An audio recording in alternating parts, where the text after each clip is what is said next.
So yun, bali magluluto kami ng ano, chicken inasal. So nandito yung ingredients namin. I-marinate muna namin ng mga isa hanggang 2 oras. So ayan,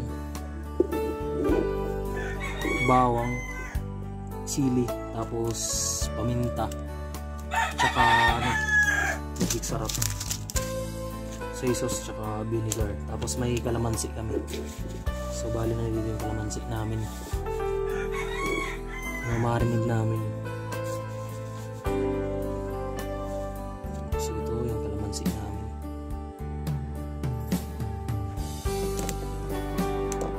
So ayan.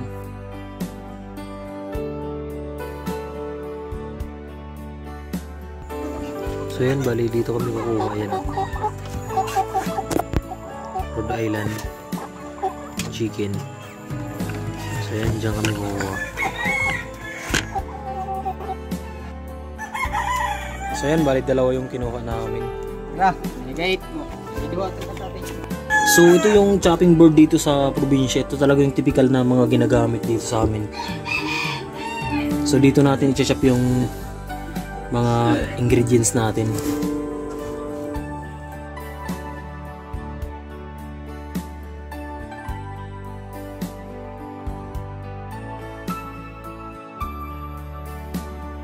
Ayan, bali na natapos ko ng timplahin yung sauce. Tapos bali ibababad ko na dyan yung ano, yung manok. So ayan, ibababad natin. Hindi ko siya nababad lahat, bali hindi ko siya pinagsabay-sabay. May mga natira pa na ibang part. Hindi kasi siya nagkasya lahat. So bali yung nilagay ko is yung mga leg part muna, tapos yung sa wings. Ang gagawin pala namin is ihawin namin to, i-grill namin siya. So yan eh, linawag muna natin dun sa sauce, tapos binaliktad natin yung iba para malagyan lahat. Ibang sauce sana yung gagamitin ko, kaso ito lang yung mga available dito sa amin. Tsaka low budget din kami, kaya ito na lang yung namin ginamit na sauce. So ayan, babad natin yung mga wings.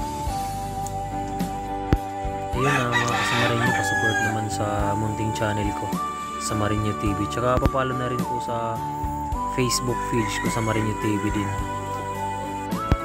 Pagkatapos natin ibabad to, bali tatakpan natin mamaya-maya. Tapos yung tira is itatabi muna natin.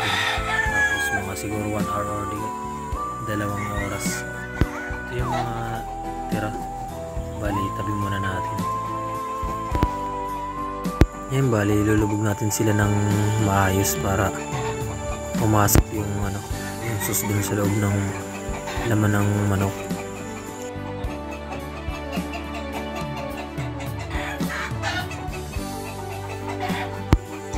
Yan, bali tatakpan muna natin.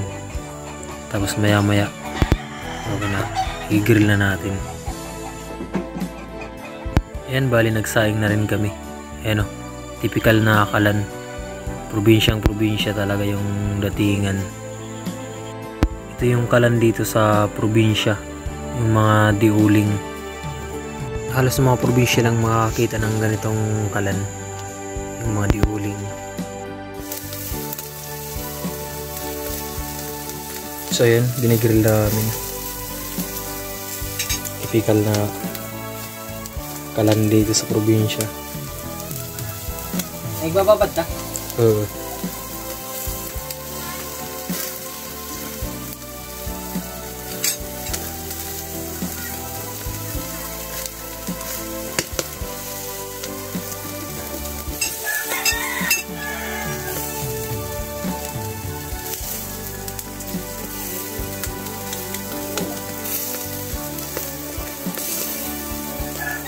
Sobrang lakas ng apoy kaya medyo nasusunog. Ang dami kasi ng uling na nakalagay sa kalan namin. Ayan o.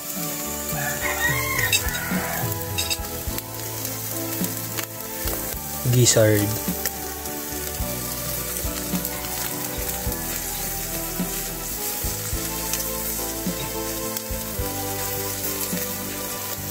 Tapos yung legs sinama namin. Sayang din eh.